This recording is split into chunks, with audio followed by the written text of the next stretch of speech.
you mentioned when we were talking before the show, how technical skills, I'll use the word are overrated. Those are my words, not yours.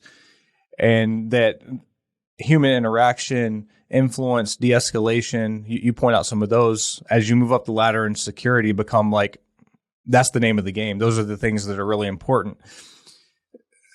How did you learn those lessons, and like how did they reveal themselves to you? Were there like situations you were put in that you realized those were new skill sets you needed? What was that like? Absolutely. I was petrified of public speaking. It was, even when I was growing up, I remember, I used to have to speak in front of the class, and I used to stay awake all night worrying about, oh my gosh, I've got to speak to a group of people.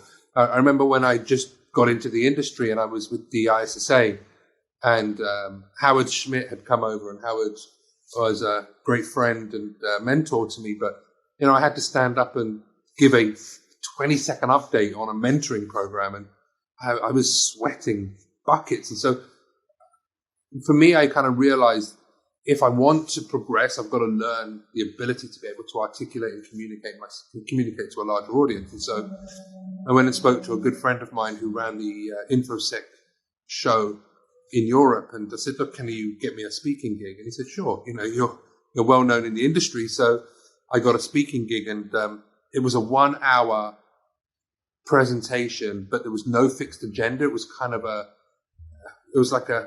running a kind of security type game show, and I was supposed to be the presenter. And it was like, if ever you're going to think of like trial by fire, that was it.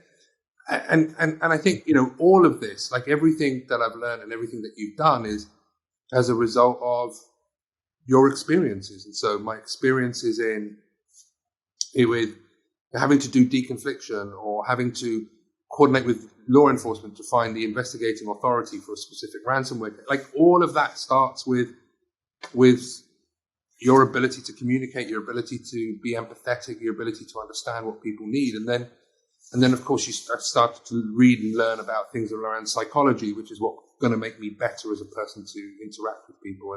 And that's quite an eye-opening experience as well. Yeah, I think one of the things I am beginning to notice and have noticed through my career is that a lot of success is like this careful balance of being very prepared, but also willing to go after the exposure. So you mentioned like some of the stuff you were doing in your career, like writing blogs and taking jobs that you were nervous about, or taking speaking events, Twitter, 10,000 posts on Twitter.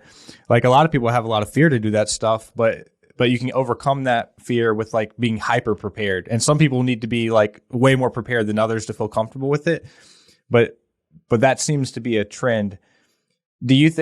How do you think like just being willing to take your shots during your career has played a role? Do you think that like in hindsight, like there's lots of little things where you maybe did a talk or you did a blog post or you put a paper out and that kind of snowballed into like having a fabulous career? Like just you purely taking shots. If you're lucky, I'll use a baseball analogy, but you'll come up to the plate, swing for the fences and hit a home run.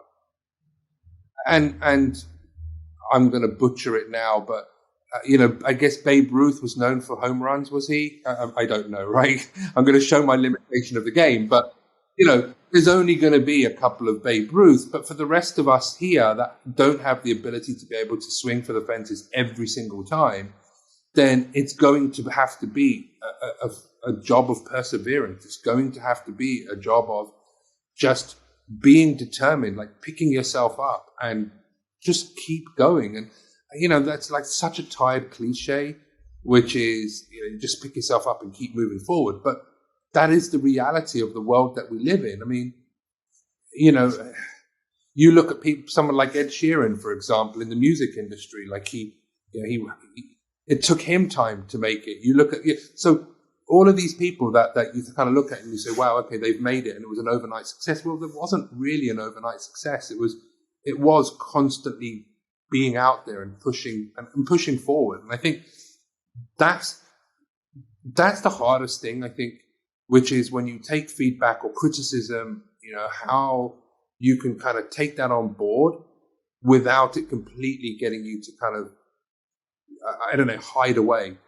And there's been occasions like, on social media or with blogs or with talks where people have attacked me and said, oh, this is ridiculous. I mean, I've had death threats with things, and you've got to find a way to kind of address and deal with that, and just find a way to kind of persevere and not let them drag you down. Yep.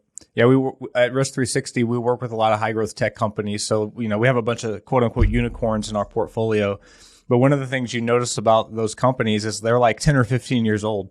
Like, they're not that new. They've been around for a decade, and people are just now starting to hear about them. And it just shows like there are no overnight successes. And one of the jokes that I make to our team is, success is easy. You just have to keep doing the right thing for a really long time, and stuff happens for you. And it seems like that's the same in your career. It's just like taking your shots, having some failures, keep moving forward. And then ultimately, if you keep grinding it out and have some grit, you become very successful.